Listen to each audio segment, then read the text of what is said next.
So, with a lot of products in hi-fi, yearly updates seem to be the norm. It seems to almost be commonplace to have a schedule where you would release iterations and updates of your product on a more or less reliable, predictable schedule. And this is pretty common, of course, in tech industry. We expect a new phone every year, so why not with headphones? Used to What's see the that upsides and downsides of that? Used to see that a lot with when CES was during CES, like what comes every January, right? In Consumer Electronics Show in Vegas. And companies would actually target their new product releases for that show because it got a lot of press, media, everyone was there. All press is there. So it's a great place to intro something new. And they were almost guaranteed to have, free press. So why not? So that in the consumer electronics space, that tends to be the biggest time, although it could happen any time of the year.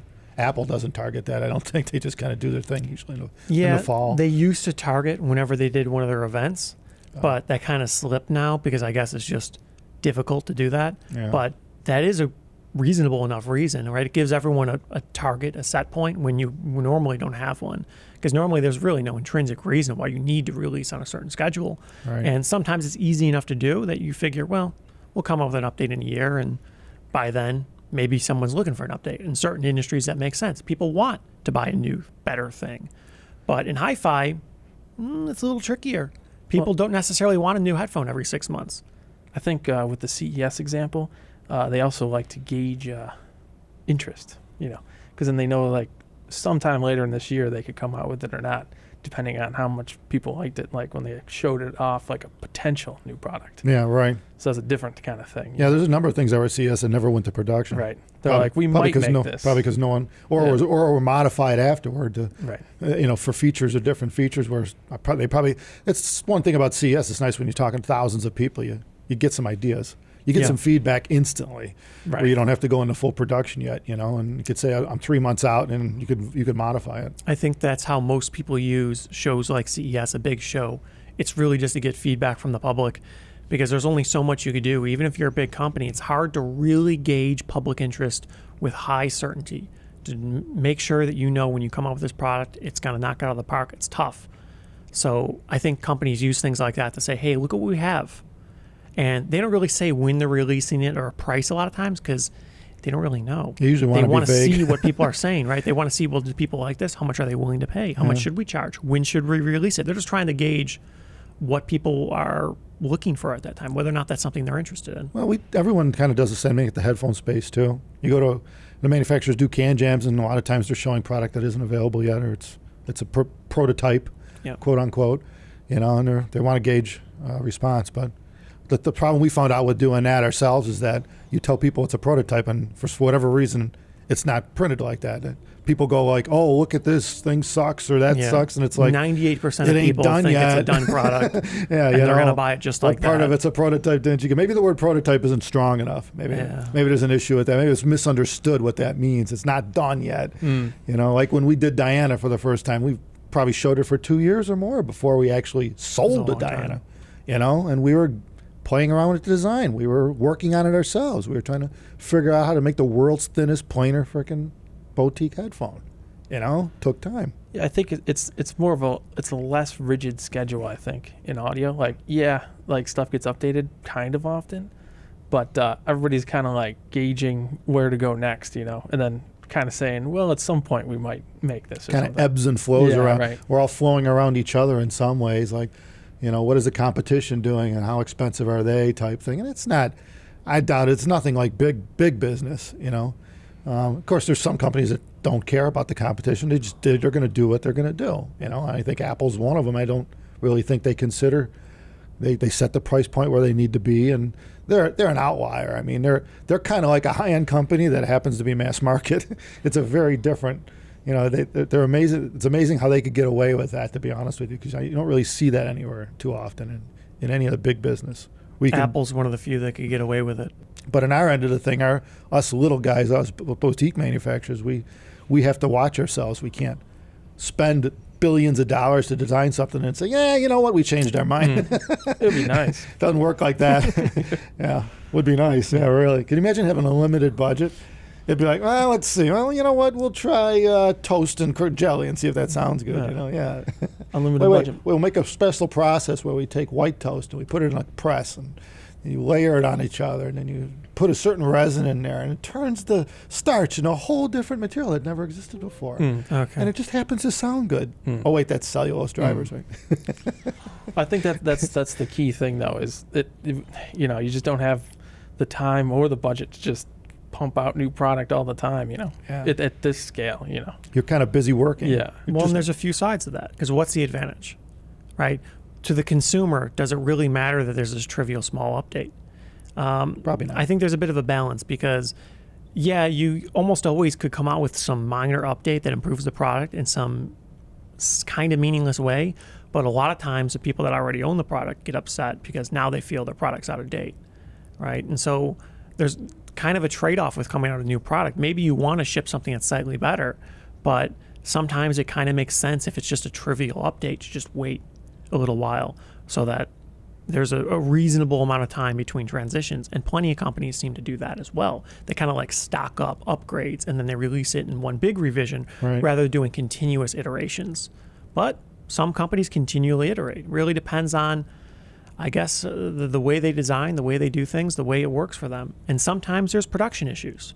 You can no longer get this part. You can't make it this way anymore. Supplier changed something. Yeah, that's happening more often than not lately. Where people have to change up suppliers, so they got to adapt to what's available to us for materials and such versus what you're used to accommodating with. It kind of sucks for small companies too, like that, because a lot of them can't adapt to that. If you're not making your own products like we are in-house, where we're doing it, we can just, on the fly, you could write new code, change the machining, and, change it. Let's say we can't get a certain jack or something, right? And now we got to change the way it fits. That hasn't happened yet, but I'm just saying if it happened where you couldn't get a part, now you got to adapt your whole design around a new part. And we're probably talking changes of 20, 30 thousandths of an inch here and there, right? But the point is you got to change it. So now the machine's got to be programmed. You're making new parts, different parts than you were at before, and that's time consuming, and you got to track all that. And sometimes you change one part, now other parts around it have to change too. So it's difficult for small companies to do that. So you tend to see not a lot of change really, because at least for that reason, if not others, it's expensive to change. It's expensive. Well, especially as the product gets more complicated. When you're talking about specific chips you're using, and you can't get it anymore. We got to redesign the whole board. Yeah, you have to do the whole thing. That's why the car industry's screwed right now, because they're not adapting to what's available. I don't know if they can. And a lot of times you could have stuff that's in process. You could have stuff that's 3/4 of the way done. It's waiting on this one process, this one part. And if you can't get that part anymore, what do you do with what you have already done? What do you do with all the parts that are no longer useful? Now it's a very expensive cost. Everything you have and start over, basically. Right. Just that happens, because of unfortunately, too much. Yeah. And that's the reality of manufacturing. And so I guess that kind of leads into silent upgrades. You hear people talk about these things. Oh, why did you change this? And that's very difficult, because there could be hundreds of reasons why something changes. It could be a manufacturing issue. It could be this part's no longer available. And because of that, there's a trickle down. Or there could be a subtle improvement too. Could be cost. It could be all kinds of could be a problem, right? Could be something was breaking more than you expected. Hey, we better change this. We should fix it. There could be a ton of reasons. Could be supply issues. Usually changes are done on at least in the high end, they're usually done for a positive aspect. And I don't see people making negative changes in our industry. It tends not to happen. Usually it's very uncommon. It's a better aesthetic, maybe round the edges a little more, better finishes. Usually the changes are improving upon whatever subset of whatever you call it, things you were going through to build this product.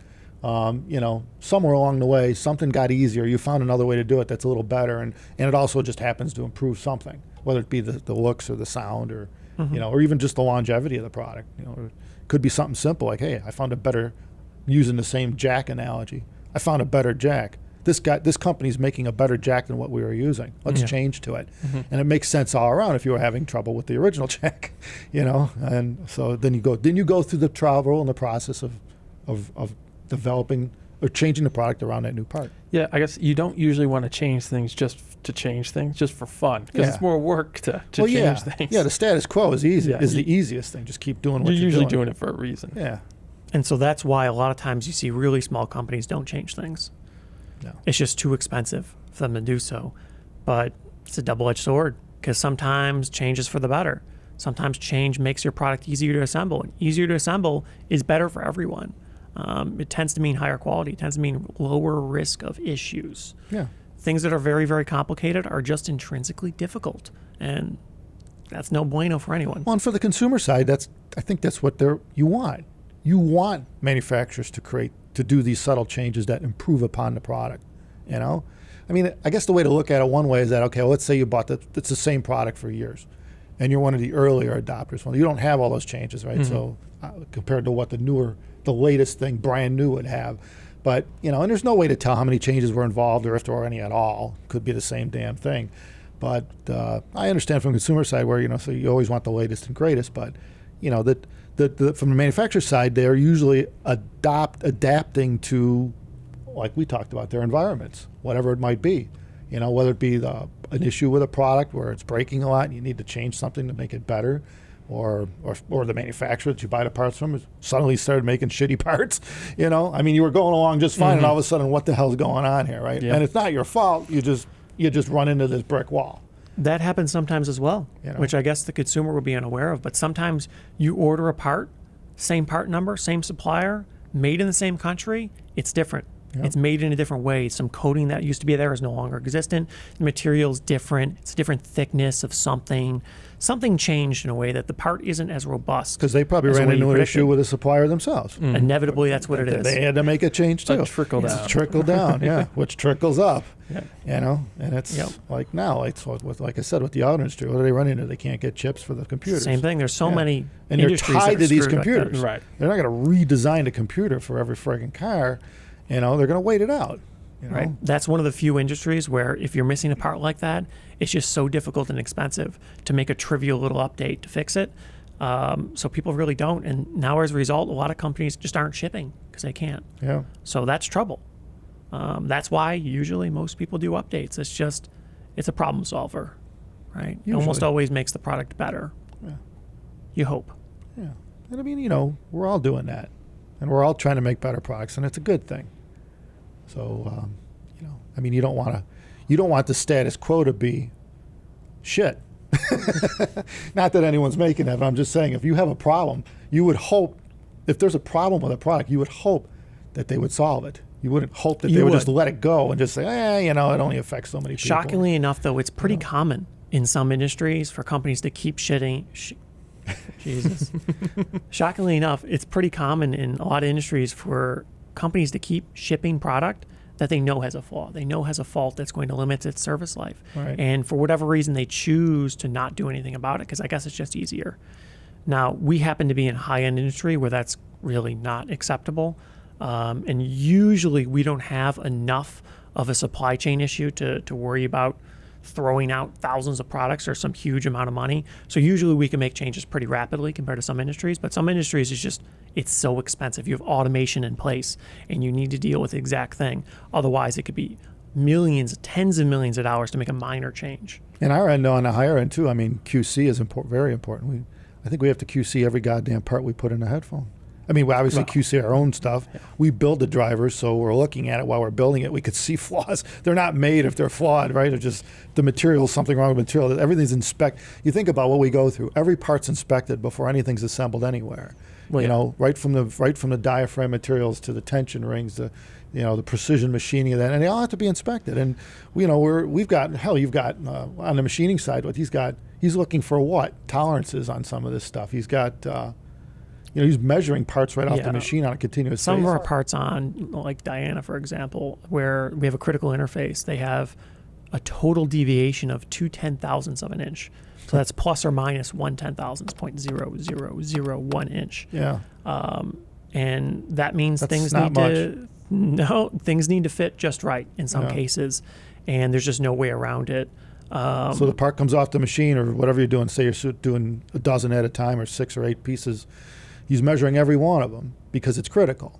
And the ones that don't meet that spec, recycle, tossed. Right. So yeah, I mean that's it's expensive when you get to that point. Well, not only that, even if they make it through all the way, you measured them and everything, and they make it to assembly, and then something doesn't fit right, paint or something too thick or something, you can go back there, talk to them about it, see if there's any issues, and you can sort them like immediately as soon as like the first part has. Well, that's a the problem. beauty of making everything in house is you can change things on the fly to adapt to something was unperceived that wasn't you didn't think was an issue or wasn't an issue before. Like we said, material changes, something changes, a bit on a CNC wears out and the parts are out of tolerance. All of a sudden, didn't realize you got to change the tool. Yeah, we're not on the like machine. stacking up hundreds or thousands of parts. A lot of mistakes until somebody And then it's finally like, oh. figures it out, and you're throwing out Yeah. 100,000 pieces. Yeah.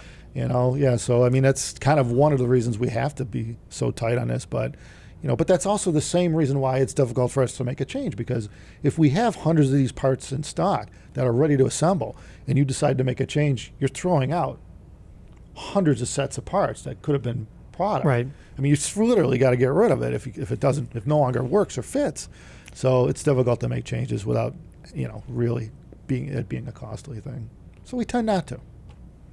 Well, if there's no need for it, why bother? Yeah. I think what happens in a lot of industries is maybe if you don't have any parts left, you need to reorder more soon, and you do this very infrequently. Maybe then you feel, well, it's been a year and a half since we ordered these parts before. We could make a change. We could change something up. I think it kind of almost gives you a small bit of encouragement to change something when you don't have to deal with making it, and you order very infrequently. Yeah. But it's kind of different from like a manufacturer perspective if you actually make the part, because we can make any change pretty much for any reason at any time. But we set ourselves up to do that because of supplier issues. Yeah, well, one thing I could think of just as an example, because we talk about change, but we're not relating it to the headphone, is I remember, I don't know how many years ago, I think it was when we started the TC model, the 1266. Weren't we originally the steel baffles for the face baffles for the speaker, the drivers? They were originally water jet cut, Yes. right? Yeah. So with the TC, we started machining the part. So you decided, well, since we're machining it on a CNC versus getting cut with a water jet, let's throw we always wanted a chamfer on all the oval cuts to kind of flare out, the sound note to avoid edge diffraction from the Right. sound. And you couldn't do that with a water jet. It's cut straight. It's cost prohibitive. Yeah, right. Yeah, right. It was just not a good idea with a water jet. Anyway, bottom line is we implemented that into part of the drivers into the TC, and I mean, who would notice that, right? But when you look at it on a macro shot, like somebody shoots it, like you see, like Joshua Valor's, where he comes in and he zooms in on a 1266 diaphragm, Yeah. and it's just chamfer as obvious as hell. It's like, what, you look like that looks like you're, I don't know what it looks like close up. It looks like you're in a different world. And but that's the finer, changes or details that we can implement over time that, may or may not be perceivable, but we know that. Yeah, I noticed it couldn't like first thing, but I've never heard anybody even mention it. That it's I don't think different. anyone's caught it. Yeah, Yeah. but it Well, is. yeah, you have to know what it was Yeah, before. that's the thing. Right. You'd have to, Yeah. or have one side by side with an old one. Yeah, I don't think anyone's doing macro shots of the older models, so Not that I really. know. they ain't around there. Yeah. So yeah. But anyway, it's things like that where we're always making these subtle tweaks that usually are integrated into the new model set. And we're at a point now where like the TC and and other manufacturers are the same way. Look how long some of these manufacturers have had a high-end headphone out where they stuck with the same model. Yeah. The 800, the 800S, the Susvara, 1266. You reach a point where these headphones are so good that why do you want to change it? Well, and it's hard to make a meaningful. Well, that too. improvement. Yeah, right. You're hitting an upper limit of the material science at some point. It's not to say we couldn't make it better, Right. but to what end? And then where are you going with that? A lot of times when a product like that comes out, a really high-end product, it's kind of more of like a statement piece. If it's the flagship, usually you put a lot of care into it out of the gate, so you reduce the likelihood for the need to change. With lower-end products, that isn't really always the case. You're changing to appeal to the market more. You're changing to maybe try to boost demand for your product because you just don't think it's where it needs to be. But in the high end, you don't quite see that as much. It's more or less, if you make a change, it's kind of subtle. It's to improve manufacturability, solve a problem, make the product better overall. Right. I think you think about it like you talk about cheese, for example. I mean, how often do they change cheese anyway? New You got- cheeses. Yeah, we bought it a while ago, and it's been in the fridge, and I'm like, finally, we're busting it open. We bought this 15-year aged cheddar. Oh. Right? which I mean, nothing's ridiculous in cheese. It only gets so expensive, but it's Well, 15 years this cheese sat somewhere. I don't know, cave. I don't know where they put this stuff, right? Until you could eat it. It's kind of like scotch and stuff like that, which blows my mind. And it's got this bit of a edge to it. You know what I mean? It's different. It's almost like it's got particulate in it. It's been sitting so long. I hope it doesn't have particulate. Well, I don't know what it is, but it has a rough texture to it, which is, so anyway, that's, I guess that's one of the things where the thing is after 15 years, it takes you 15 years to figure out if you should make a change. Now that's brutal. Yeah, that's You don't know how it's that's going a to problem, taste yeah. until 15 well, years later. yeah, I guess that could, like 50 years scotch. You could really yeah. be screwed, right? Yeah. I mean, what are you going to do? I mean, you got to throw it all 50 out. years later, Yeah. that was a waste of 50 years. Yeah, that would really suck. So it's kind of funny when you think about it, but sometimes you're better off not waiting too long either. But anyway, enough of this upgrade path thing. I mean, we're fortunate to have really good products now, and we're busy just making them. Yeah, so we'll just carry on and do what we do, and when something new comes along that we could finalize, like the close back we've been talking about forever, then that's next. So anyway, on that note, thank you everybody for watching, and don't forget to subscribe to us, because that way you'll know what's coming up next. And thumbs us up. Take care.